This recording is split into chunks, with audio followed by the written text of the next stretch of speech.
once again, we travel to the western side of Tennessee and we move into the private school sector. I've got on the phone with me. It's week 4, game 4, another edition of Inside the Headset.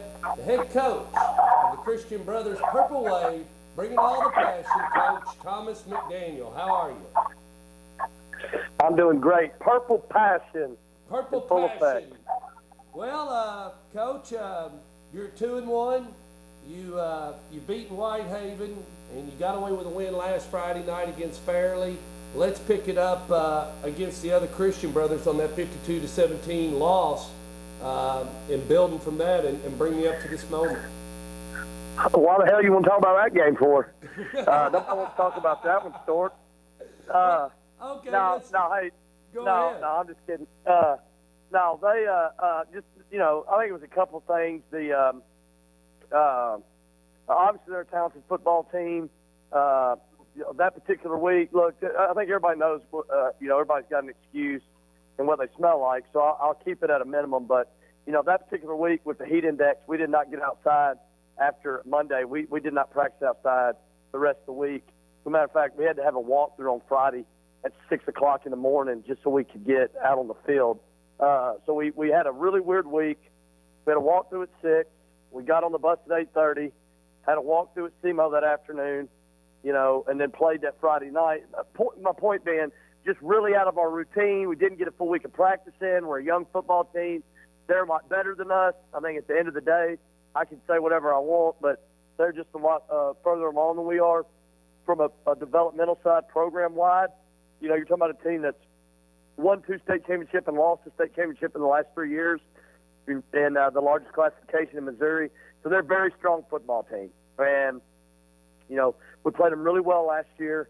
17-7 is probably a little deceiving. We gave up 4 really uncontested touchdowns. They have a great receiver that is going to kind of go wherever he wants in the country probably. And we just did not tackle him very well. So they had a couple quick, easy scores. We threw an interception for a touchdown. We really ran the ball effectively. We had, I think, 16 first downs in the game. That's good. And, and ran for, I think, 180 yards. We had some good drives put together, but we let things snowball when it's 21-0, and then you finally score and make it 21-7. At that point against a team like that strikes as fast as they do, we're already out of the equation. You know what I'm saying? So right. How much time was in the game when you finally got that first score on that 21-7? Beginning of the second quarter, okay. But then they scored again to make it 28-7, and then I think we kicked the field goal to make it 28-10. At one point it was 35-17, but like I said, we threw an interception for a touchdown, and it snowballed on us. But bottom line is, they're a lot better than us. We didn't play as well as we should have. I think our kids learned a lot from it, and quite frankly, I knew going in we were out of our routine and we didn't have a really good week of practice because we had to be inside. One of the things that I've said before, I really took for granted the indoor at Oakland, but I mean it's just it was definitely a godsend having that ability when the weather was bad, and not necessarily when the heat affected you, but man, the heat down here has just been really brutal, and we practice on the turf every day, and I've got 2 trainers now. We have 2 full-time trainers, and that's awesome, but they're also over my shoulder every second. So, we don't have to worry about ever practicing when it's above the heat index because it's not going to happen because they're standing there watching me.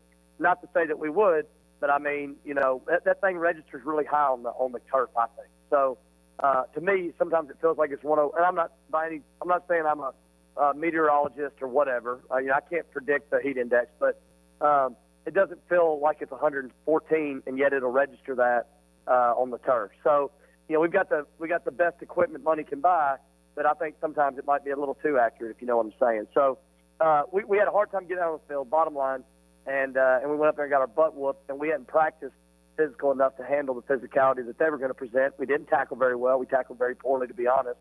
And then we didn't have good third down efficiency on offense. We had a couple false starts to put us on the chains, and we get in 3rd and 8. Those aren't manageable downs. We need to be in 3rd and 4, 3rd and 3s, managing the clock, keeping their offense off the field. And we didn't do that. But learning experience, I think the one thing about our kids that I really love is, just like last year, they're very resilient. I mean, they can take a butt chewing and go on the next week, even though Fairleigh wasn't a very Fairley's not a tough opponent for us. Fairley's a young program, new coach.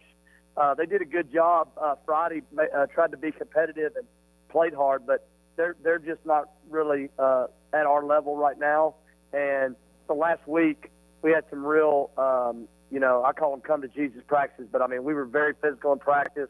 A lot of questioning whether or not kids wanted to continue playing. It was what we needed. Very physical, very grinded out, and getting back to the basics. And so I think last week really helped us grow as a team and individually. And then obviously Friday night we played well against Fairley, which we should have. But that's where we are, man. 2-1, and now you're looking towards Houston. Talk to me a little bit about Houston. Houston, do you know their mascot stork? No. Come on, man. You got to start doing some research on these West Tennessee schools. I will. Help me. Hey, well, let me ask you this. What about I don't know. Give me what's that Belford? What's that one in Kentucky? Wildcats? Well, any of them. Is it Belford? What's that one up there in the mountains or the sticks that Knox Catholic paid last year? I'm trying to think the name of that school. Belfry? Belfry. What's their mascot?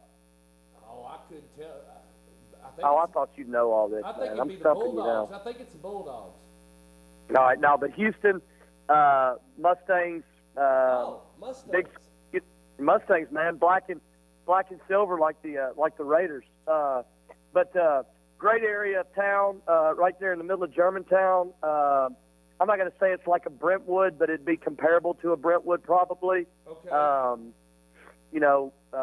Good football program. Last year we jumped up on them really quick, and they never really responded. This year I think they'll come out and give us a great effort, and it should be an interesting game.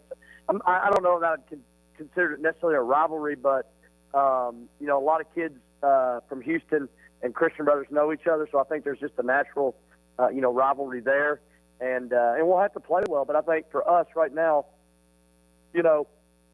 White Station, I think as you have said before, that first game, it's just a lot of kinks. You got to work out. There's a lot of unknowns. Yep. White Station and us were pretty even. The other two games we played have not necessarily been that even. This game will be a little more even. It'll be interesting to see, how we've developed and improved over the course of the last 3 weeks leading into this game. And there's a lot going on. We're fixing to open our building. We're having a I saw that VIP. on Twitter, man. That looks nice. Yeah. That looks Yeah. Cadillac, Doc. Yeah.